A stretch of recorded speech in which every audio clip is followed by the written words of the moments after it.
Kinalampag ng ilang grupo ang Senado para iapilang hayaan ang mga operatiba ng NBI na arestuhin si Senador Bato de la Rosa. May ulat on the spot si Oscar Oida. Oscar? Yes, Connie, mag-aalas 10 nga ng umaga nang magmarcha patungo dito sa may harapan ng Senate compound ang grupong bayan upang kalampagin umano ang Senado at hayaan na maaresto si Senator Bato de la Rosa.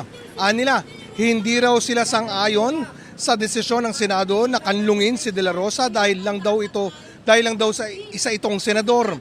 Ayon pa kay Teddy Casino, kung di raw kaya na mapulis sa arestuin ng kanilang dating hepe, payagan lang daw sila makapasok sa Senado at sila na daw ang magsi-citizens arrest sa senador.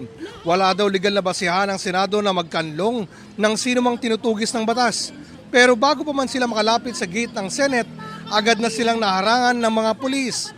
Kaya sa may southbound lane na lang ng Jokno Boulevard nagsagawa ng pagpoprotesta ang naturang grupo. Bukod sa pag-aresto kay Senator Bato, ipinanawagan din nila na ma-impeach si VP Sara Duterte, pati ang pagpapanagot kay Pangulong Bongbong Marcos, hiniling din ng grupo. Connie? Maraming salamat, Oscar Oida.